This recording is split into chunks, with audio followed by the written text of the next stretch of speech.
Hello, day 2 of Ebertfest.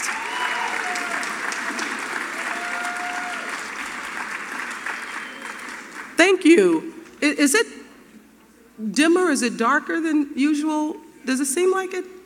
Yeah, something. Is this on purpose? We pay the electric bill?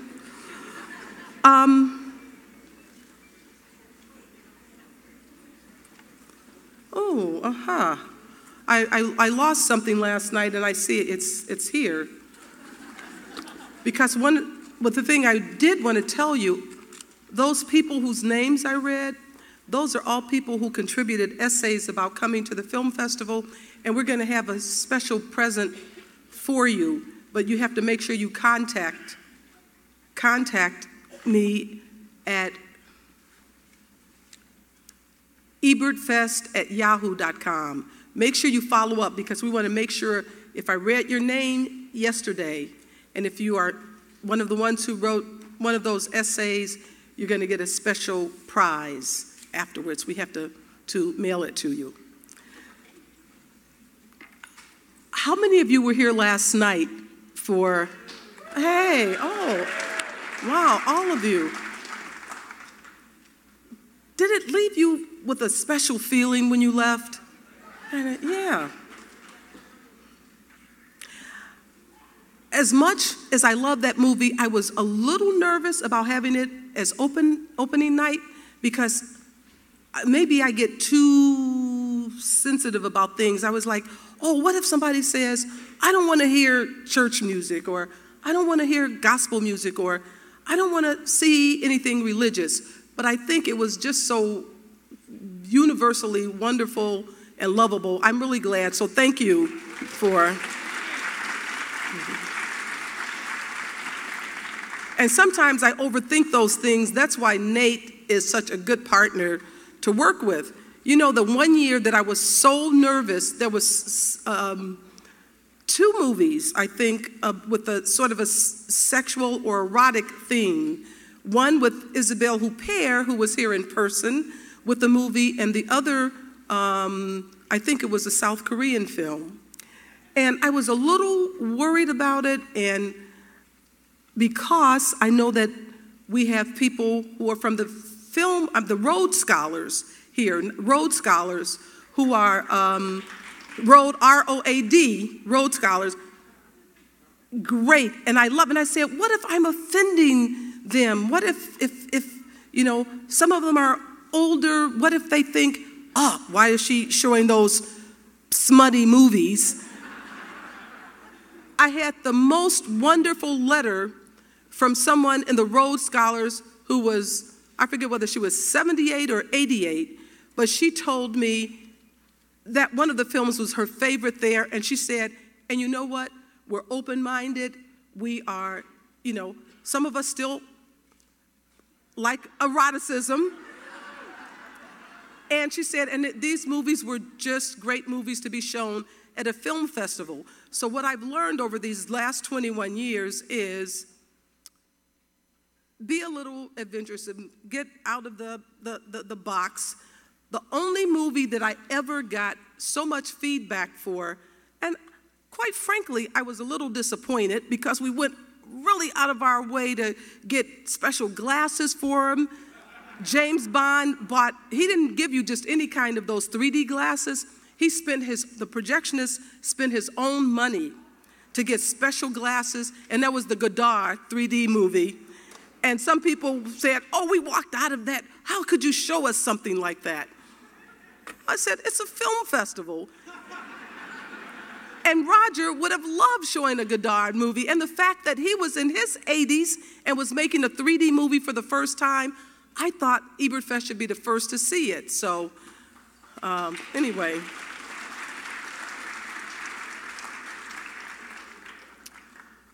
This movie today, we invite some of our special guys back year after year by special request. The Alloy Orchestra, first of all, they're not going to come up until afterwards because they like to be positioned down there in the orchestra pit. But first, give a welcome to Ken Winokur, Terry Donahue, and Roger Miller.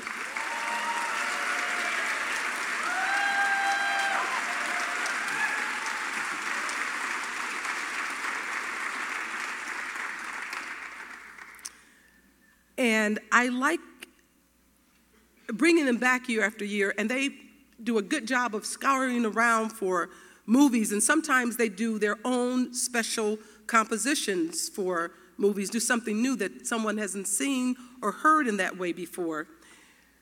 And to introduce the movie is another one of our, it seems like I bring back a lot of our favorites here at Ebertfest, but is the film critic from the Chicago Tribune, who also has done many other things, including being on Ebert and Roper at the movies.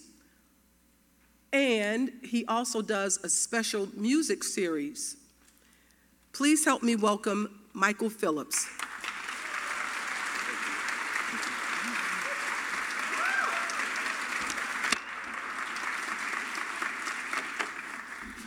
I, for one, would like to add my appreciation for every time I see a smutty movie here at Ebertfest. Okay, so like many of you, I've had the pleasure of experiencing a silent film with live musical accompaniment each year here at Ebertfest, thanks to the three-person multitude of sound, the Alloy Orchestra. And thanks to them, the experience is anything but silent, as most of you know.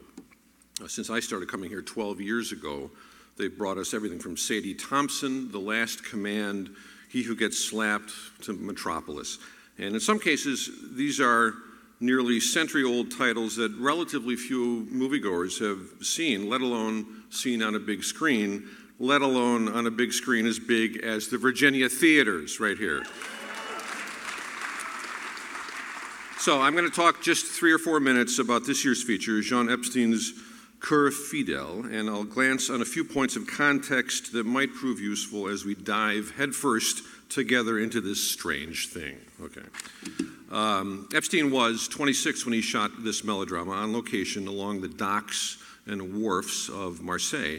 And right there, it sounds like a nice little slice of poetic realism. Yes? Well, yes and no. In its visual extremes, Epstein's film, which translates to Faithful Heart or True Heart in English, leaves most conventional visual notions of realism in the dust.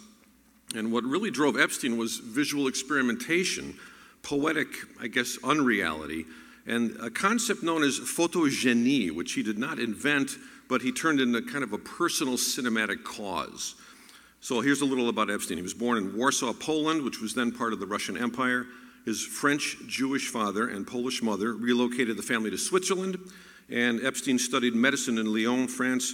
And while he was in Lyon, he worked as a factotum and translator for Auguste Lumière, one of the Lumière brothers, and the true pioneers of cinema. Cœur, fidèle was filmed in 1923, and it was one of several pictures Epstein made in the first 2 years of his directing career.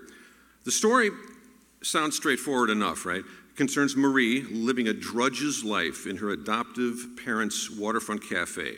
She's in love with dock worker Jean, but her selfish parents has already promised her to this drunken scoundrel by the irresistible name of Petit Paul. Okay.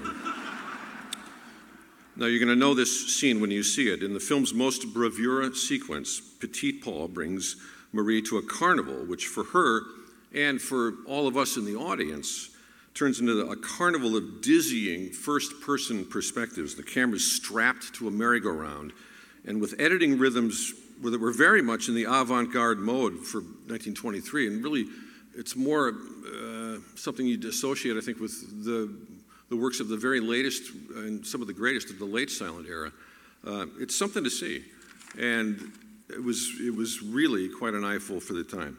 Like a lot of filmmakers, from Sergei Eisenstein to Jean-Luc Godard, Epstein started out and never really stopped being a film theorist and a critic. He loved this concept of photogenie, which is generally credited to another filmmaker, Louis Deluc, a few years earlier. In 1917, Deluc wrote about photogenie as meaning more than something merely photogenic or attractive to the eye, although that's certainly part of it. In cinema, he wrote, It's, quote, impressions of evanescent eternal beauty, offering the spectacle of nature and sometimes even the spectacle of real human activity. Epstein's definition of photogenie, pure cinema, movement, faces, especially in close-up, and the close-ups in this are really something. And it's all kind of part of this kaleidoscope, expressions really of a psyche, a state of mind. The story, less crucial. When you read Epstein's theories about what the audience needed versus what he wanted to express himself through that story, his priorities as both a theorist and a filmmaker become clear. Here's one of his quotes. "Cinema is true, a story is a lie." Okay, and this one. "There are no stories," he says. "There never have been any stories." Kind of a petulant guy, actually. "There are only situations having neither head nor tail without beginning, middle, or end. As our lives do not obey the laws of traditional storytelling, why should the cinema?" Page 4. So it's safe to say, I think, that if Jean Epstein were alive today and if he were a member of the Academy of Motion Picture Arts and Sciences, he would not have voted, for Green Book, for example.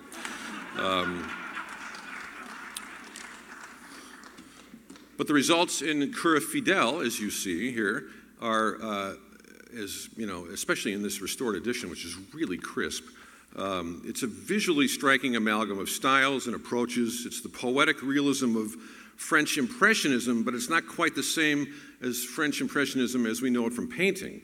It's also pretty radical montage and elements of, I guess I'd say poetic abstraction.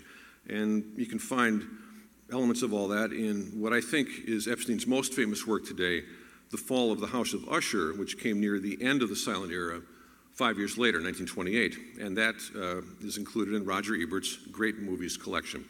I'm going to conclude with another great champion of the cinema, along with Roger. Henri Langlois of the Cinémathèque Française.